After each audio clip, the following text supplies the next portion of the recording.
Good morning, everyone. Thank you for joining PHCA for today's webinar, Creative Inclusive Communities for LGBT Older Adults. I'm Wendy Johnston with the Pennsylvania Healthcare Association. Before we begin, I have a few housekeeping items to cover.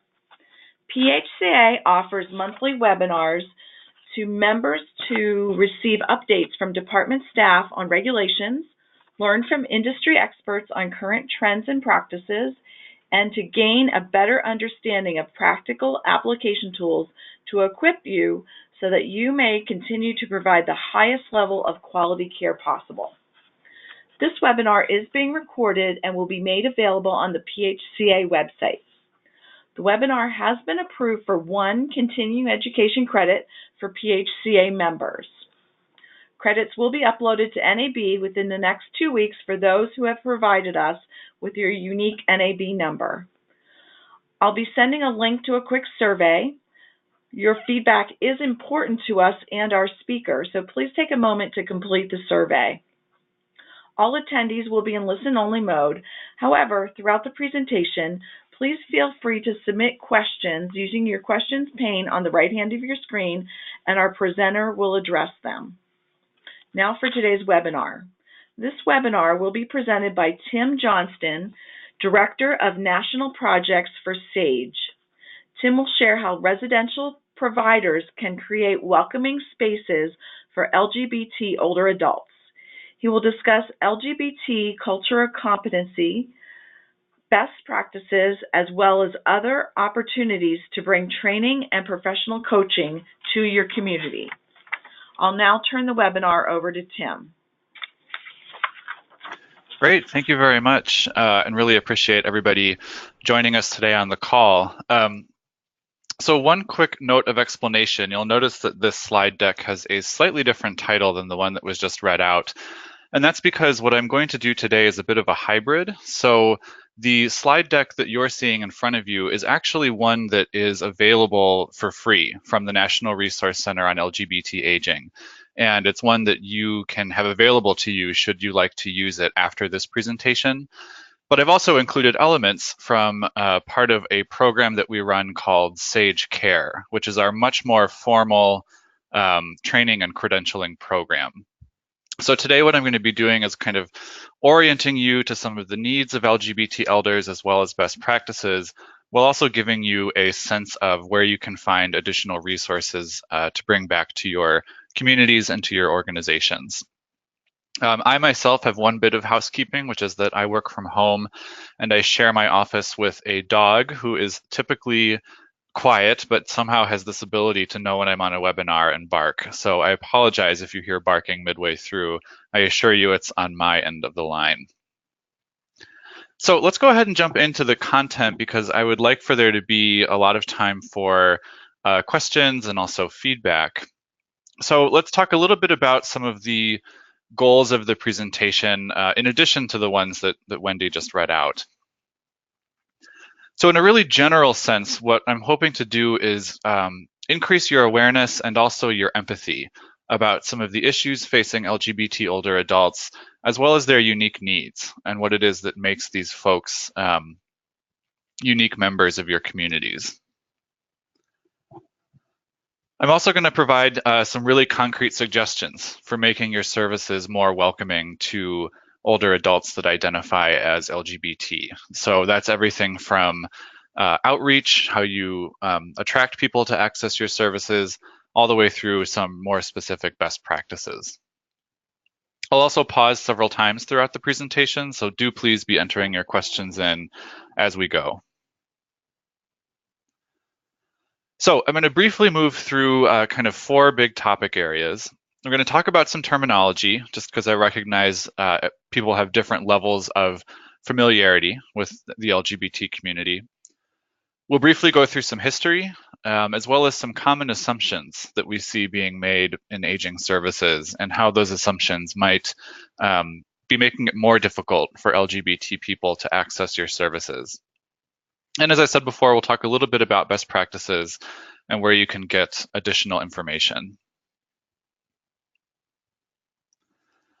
So I just want to kind of very briefly go over the words that are in the acronym LGBT, which stands for lesbian, gay, bisexual, and transgender.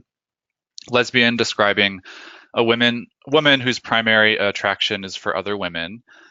Gay is typically used to describe a man whose romantic and sexual attractions are for other men. It can also be an umbrella term, so a woman might describe herself as a lesbian or a gay woman. Those effectively mean the same thing. It just depends which term it is that she uses. Bisexual describes folks who are attracted to people of both genders or multiple genders. And I want to note a couple of things about bisexuality right off the bat. A lot of people are very surprised to learn that there are about twice as many people who identify as bisexual as there are gay or lesbian. It's a huge part of the community, but folks often don't realize that because there are a lot of ways that bisexual people are made invisible. So, for example, we have a tendency to assume that somebody's current partner reflects their sexual orientation. So, for example, we look at the picture of these two men here, and I'm willing to bet that most of us assumed that they identify as gay. But it could very well be the case that one of them identifies as bisexual. He just happens to be in a relationship with another man. I don't actually know that. I'm just using that as an example about these two specific men.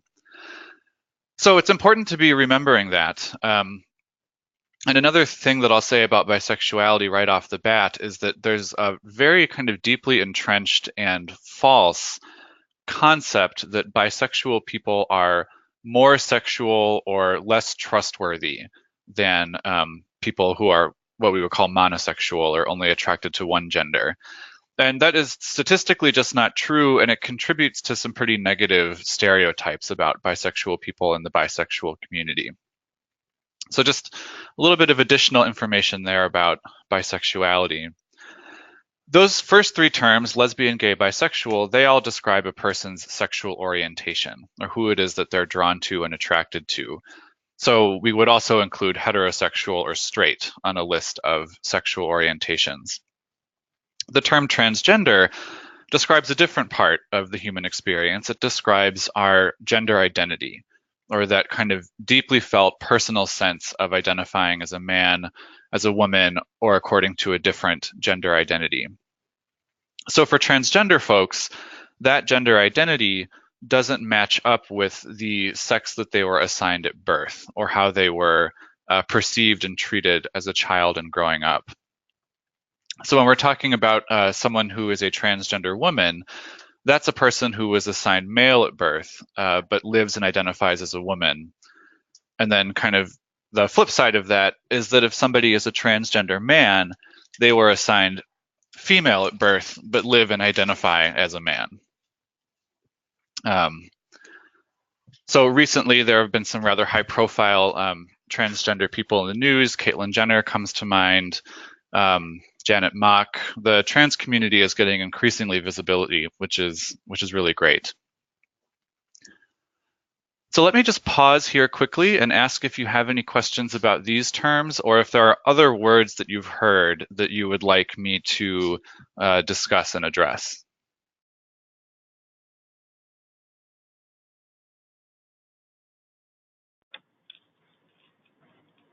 Not seeing any questions yet, but we'll give it a minute.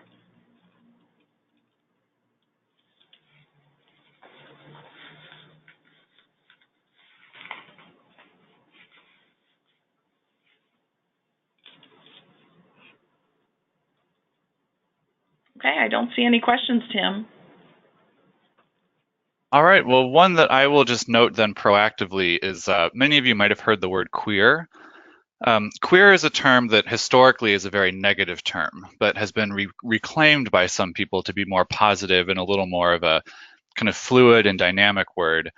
We, however, generally recommend that you don't use that word when you're working with older adults because many of them might be kind of re-traumatized or still very sensitive to the negative history of that term. So generally speaking, when it comes to terminology, the best thing to do is not make any assumptions and then reflect back the language that you're hearing somebody use to describe themselves.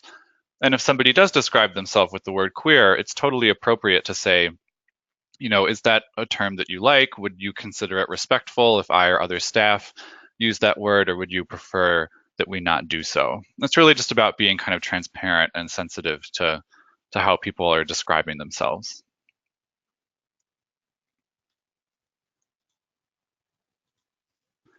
So a little bit of facts and figures.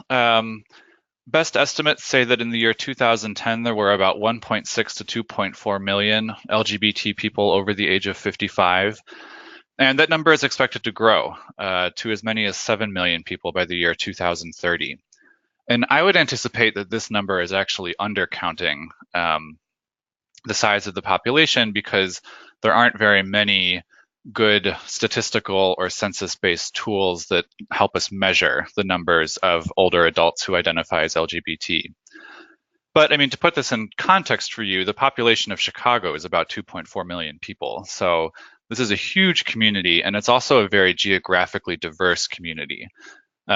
We tend to think that you come out as LGBT, you move to the city, you try to, retire in San Francisco or New York, something like that.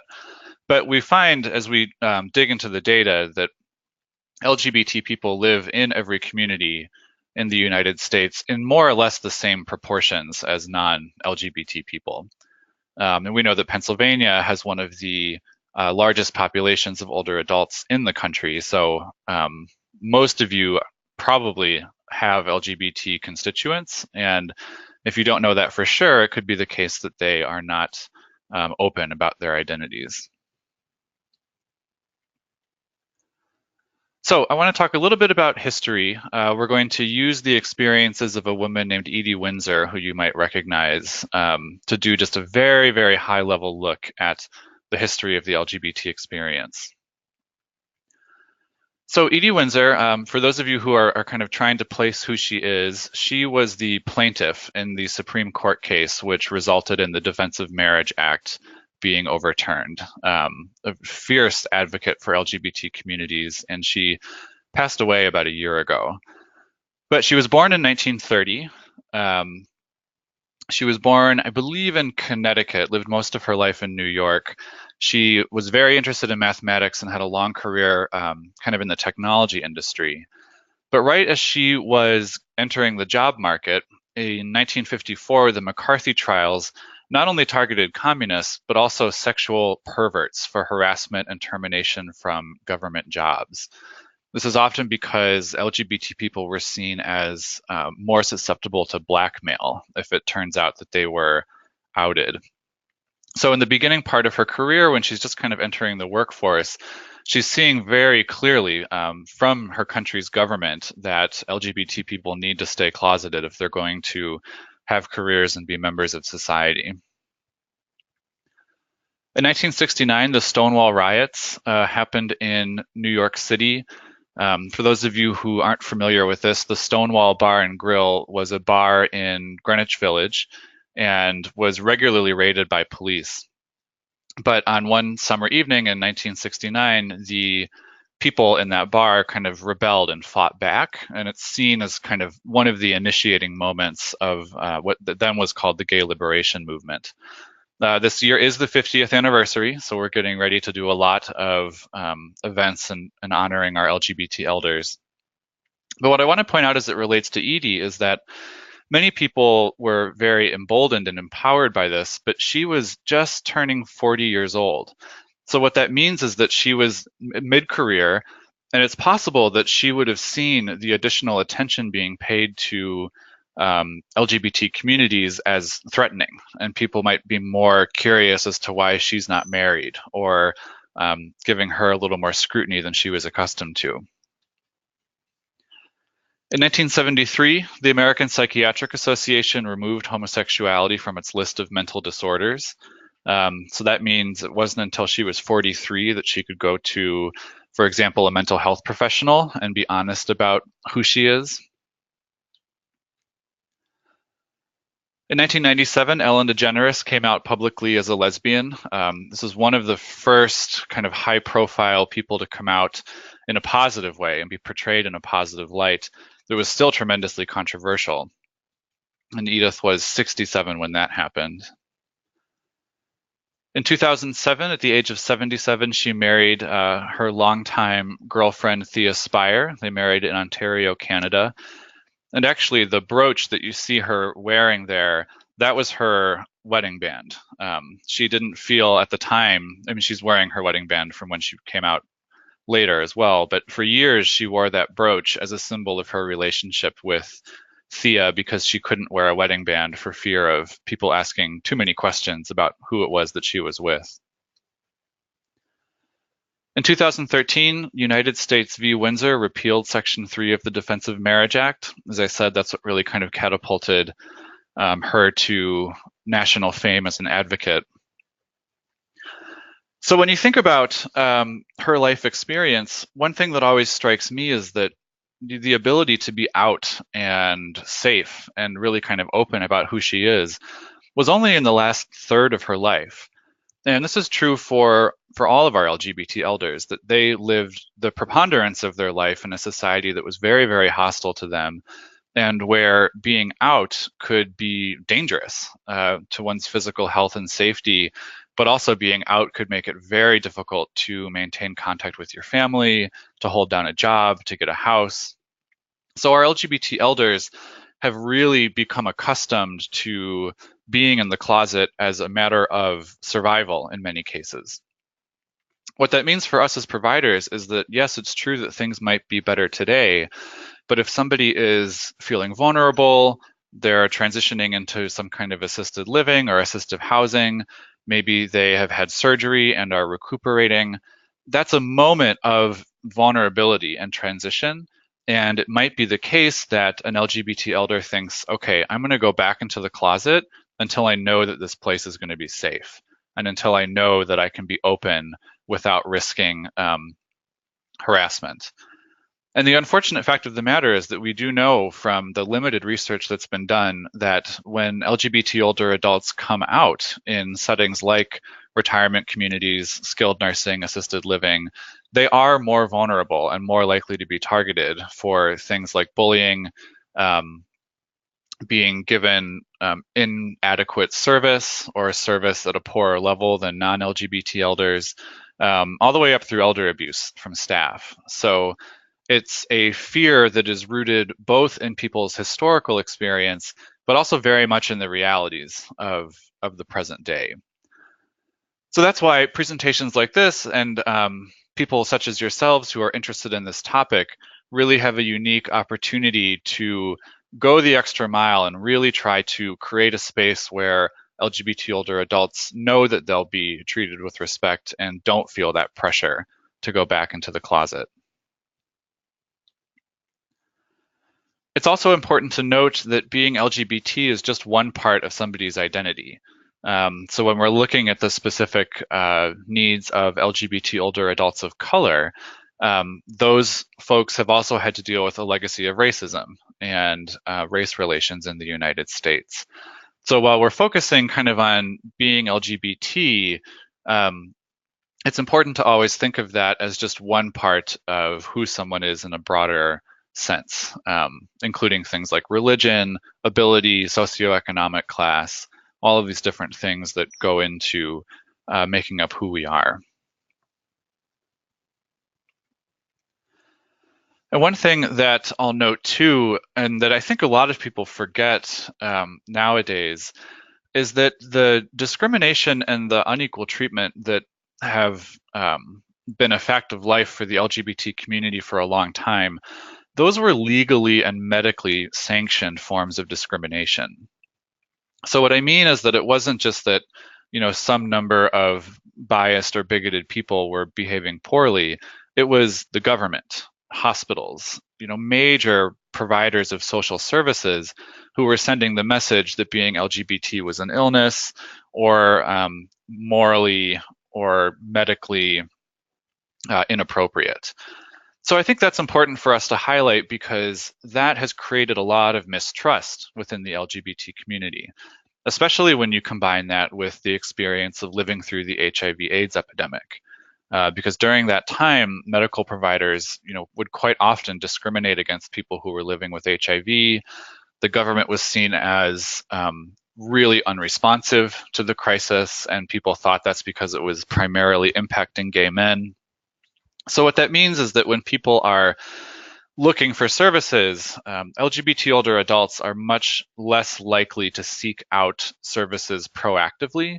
And one thing that we see happening pretty frequently is they will not do preventative care, they won't reach out for support, and then something catastrophic happens, and they end up in the hospital and then moving into, short-term rehab or skilled nursing, and their whole life is turned upside down, in part because they didn't feel it was safe for them to be reaching out for assistance before the emergency happened. So it's a community that you've really got to kind of go the extra mile to let them know that they are going to be welcome in your services. So next, I want to take a look at two really kind of common assumptions that we see people making in the field, and some concrete best practices or ways to move past these different assumptions.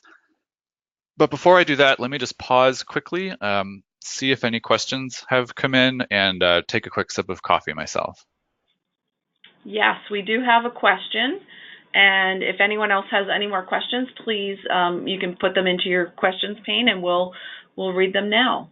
The question that I have is, if you believe a resident in your community is LGBT but has not told you so, is it appropriate to ask them? And how should the community address this, if at all? That is an excellent question. So I'm going to say generally, no. I would not recommend asking them like specifically and pointedly, because the risk is that that will be seen as intrusive and might be pretty scary, especially if somebody's not sure if they can be open. Instead, what you can do is create signs and opportunities for somebody to come out should they choose to. So I'll touch on a number of these later on, but I'll kind of preview some of them here. Having pictures of same-sex couples or rainbow flags or information about pride celebrations, anything you can put up that visually shows that LGBT people are present in and welcome in the community can begin to send that message.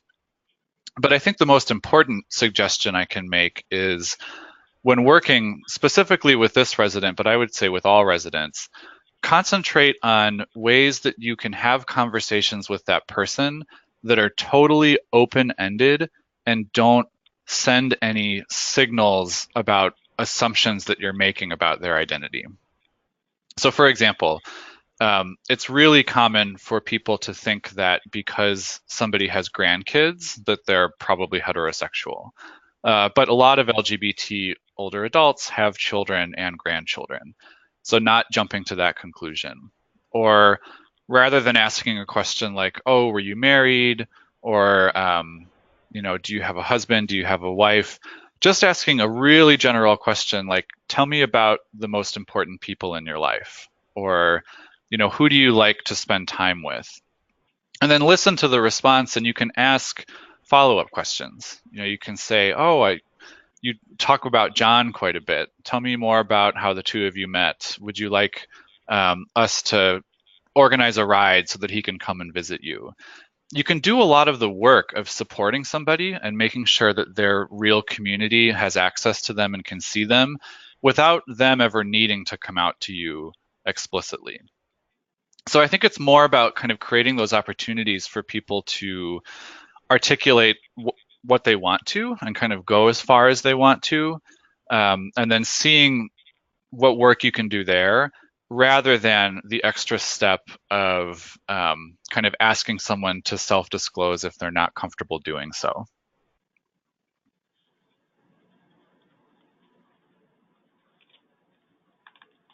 Great. That's the only question we have right now, Tim.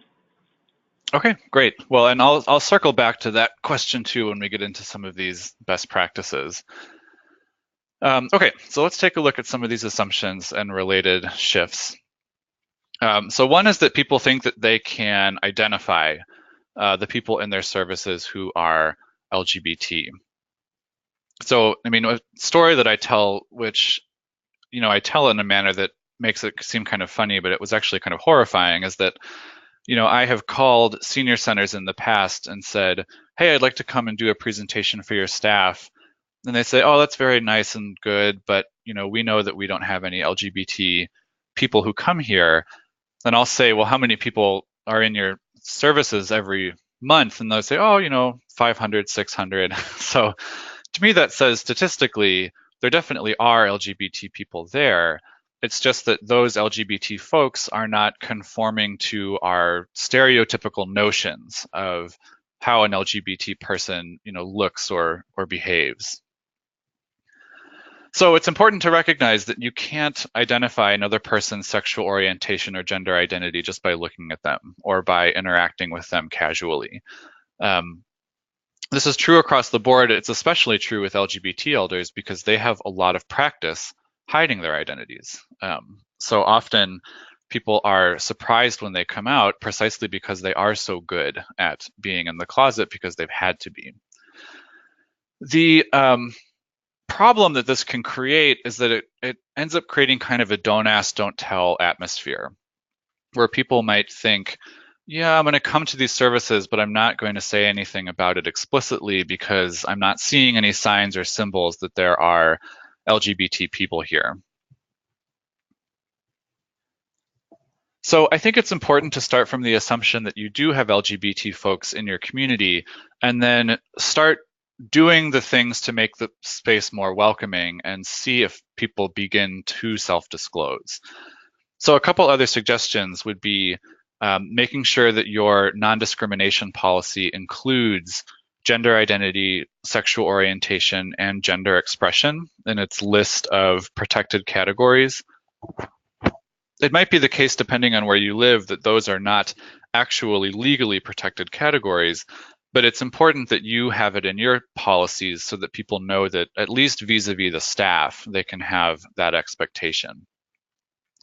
But I would also suggest that you take that non-discrimination policy, which might be really kind of legally and hard to read, and craft something that's more approachable, something like a statement of values or a residence rights or code of conduct. And in that document, you can explicitly say that you seek to create a welcoming environment for diverse clientele, including members of the LGBT community. You want to be really concrete and explicit about it so that somebody who's reading that document has no question that they are included in that statement of inclusion. I think things like that are really important and should be prominently displayed on things like resident handbooks, move-in documents, your organization's website, because you need to kind of establish that as a baseline. Toward the end of this presentation, I'll talk a little bit about training, but training staff is obviously another really important way to make sure that folks are being treated with respect. And for those of you who do programming, that's another opportunity where you can begin to start this conversation. So maybe you have coffee and conversation monthly meetings. In one of those meetings, raise the topic of LGBT inclusion or the history of the LGBT community.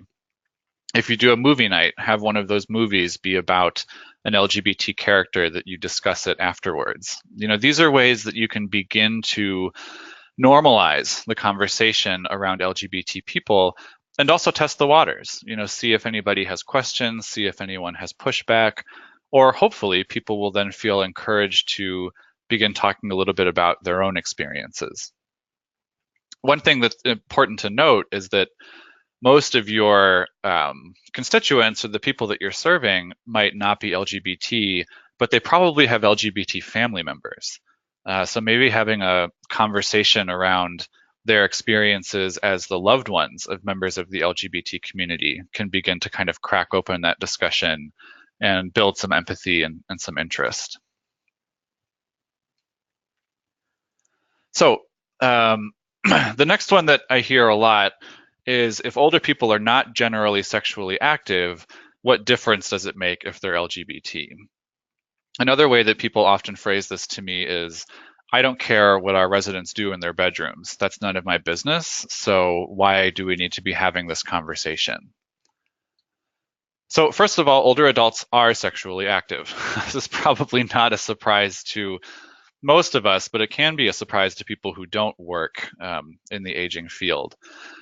But even aside from that, it's important to help your team recognize that being LGBT is about a lot more than sex.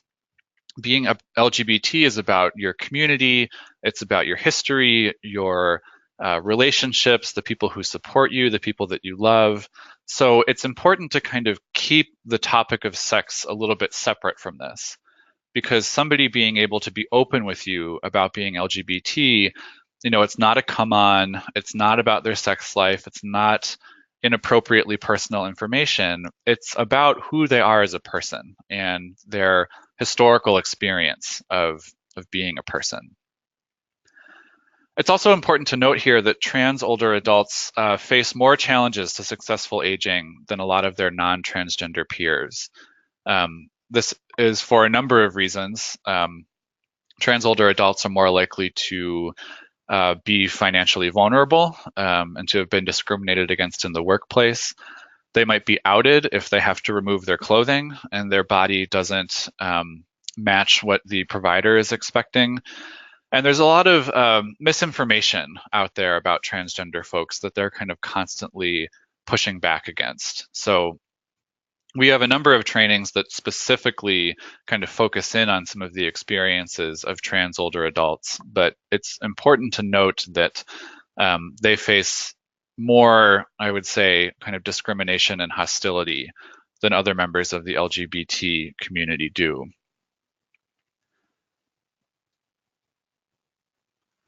I think it can also be helpful to create opportunities for staff to reflect on the fact that everybody has a sexual orientation and a gender identity, and that for people who are not LGBT, they communicate that kind of all day long, but often don't think about it. So an example that I like to give is that if you are somebody who is heterosexual, let's say you have a wife, somebody says, "What do you do over the weekend?"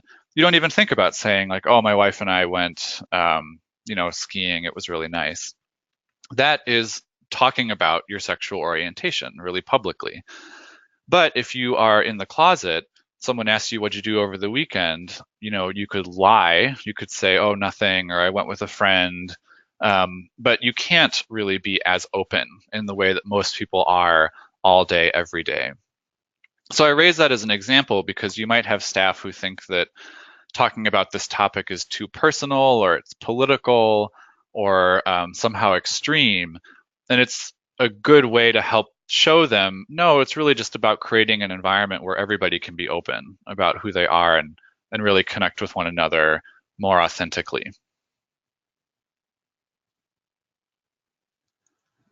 So I'm going to switch and talk a little bit about some additional resources that we can make available to you. But one thing that I would like for you to think about, and if you want to share it in the questions box, that would be great, is what's one really concrete thing I can start doing differently to be more sensitive to LGBT older adults? Maybe it's a way that you change your intake conversations. Maybe it's some programming that you'll shift up, or some images that you'll try to put onto your organization's website. But I like when people leave these sessions really kind of committing to one concrete change, either a big one or a small one that they might start making going forward. So while you all are thinking about that, I want to do a quick plug for the fact that I'm going to be at the conference this year, March 21st at the Radisson in Camp Hill. And I'm going to be doing a training that's a little bit different than what we normally do, because I'm going to be specifically talking about bullying. And the purpose of the conversation is going to be to talk about how we define bullying and how we separate it from other behaviors like aggression or maybe agitation, gossiping, etc. We'll talk about strategies for intervening. How do you de-escalate a situation? What are the appropriate ways to respond? But in addition to a little bit of training on what to do in the moment, We'll also discuss policies and procedures that your organization can put in place to help mitigate against bullying and also respond to it when it happens. And this is all with the goal of empowering residents and making sure that residents and staff can be living in an environment where they are not being bullied and in fact are, kind of incorporated within and accepted members of the community. I will say in that session, the examples that I'm going to use will draw from my experiences with LGBT inclusion. So that'll be kind of the case studies that we look at. But the goal is really to have a much broader conversation about bullying that would include things like, seat saving, bullying people who use assistive technology, the difference between bullying and agitation in a memory care setting. Really going to be doing kind of a deep dive into that. So hope to see many of you there. I also want to make you aware of, as I said, the Sage Care program. So this presentation is one that's available for free, and the reason I wanted to use this set of slides is so that it could be disseminated really widely. But we have a lot of other trainings that we do underneath the Sage Care training and credentialing program. So our kind of premier training is a half-day session where you work for 4 hours with one of our certified trainers. We have 4 certified trainers in the state of Pennsylvania. We have someone in Pittsburgh. I'm in State College. We have a trainer in Philadelphia and another in Allentown. So we have good coverage across the state. And in addition to that 4-hour training, which is what we typically provide to kind of upper level management and directors, we have a lot of 1-hour trainings that are each about 30 minutes long if you do it in a video format and are accompanied with discussion questions that staff can use after the fact. And these are intended for the frontline staff. And it's everything from our kind of introductory training, like what we've done today, that's really meant to orient people to the topic of LGBT aging. And then additionally, we have the kind of deeper dive trainings that I was talking about before. So you could do a whole training on supporting transgender elders or bullying or programming. I'm writing a new one right now that's going to specifically address memory care and some of the unique problems that we see arise. I shouldn't say problems, but challenges that can happen working with LGBT communities in a memory care setting, like conflict between family, integrating friends into care plans, that kind of thing. So what's unique about the Sage Care program is that if you train certain percentages of your staff, you can then earn our credential, which is a really powerful symbol that you can put on your website or physically in your communities to demonstrate that you have done this training and kind of communicate to staff and residents that yours is an organization that's really committed to creating a positive environment for the LGBT community. So you can learn more about that at sageusa.care. The handout that I'm providing you with is a handout associated with one of our trainings in the Sage Care program that has some additional best practices for you to review and also information on the credential and contact information if you'd like more information about that. Tim, we do have a quick question on training. Great. Should training be offered to all residents and families? That's an excellent question. So to date, our training has focused on staff, and that is because we really think that staff, contribute to and have a big impact on the environment in an organization. We are in the process of pulling together a kind of toolkit of resources for staff who then want to have these conversations with residents. Because we've found that leading residents through a 45-minute PowerPoint is pretty much the worst way to have this conversation, whereas something that's less formal, has the opportunity for questions, has the opportunity for people to share their own experiences, that's often a much better way. So what we're doing is pulling together sample conversation prompts, videos that can be shown, suggestions for movies to play, information on starting a gender and sexuality alliance. And we're going to be making that available to organizations who then want to kind of pick and choose what they think will work for them to be having those conversations. Another reason that we're going that route is that we've found that those conversations usually happen best when they're led by staff who know the residents really well and know the personalities, rather than if I come in, I'm really kind of at a deficit in terms of who the residents are and what their personalities are, and it can make it difficult to have what can at times be a pretty sensitive conversation.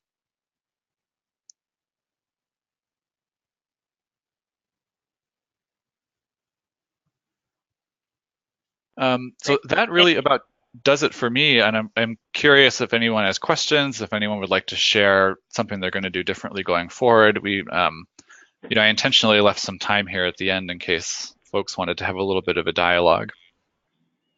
Great. Thank you, Tim. That was great information today.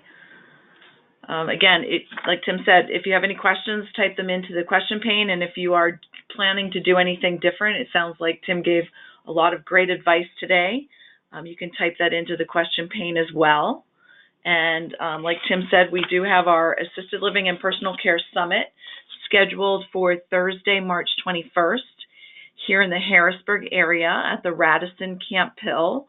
And Tim's session will be bright and early in the morning that day, 8:15 to 9:30 on bullying. And I think that's an important topic. I know I've observed some bullying when my grandfather was in assisted living many years ago, but it's just interesting to me to,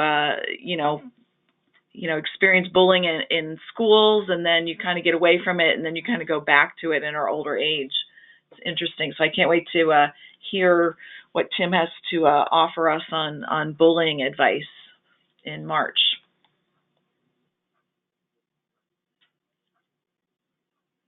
All right. Again, if there's any questions, we'll take them now. And if not, we'll give you a couple minutes back in your day. I know everyone can probably use it.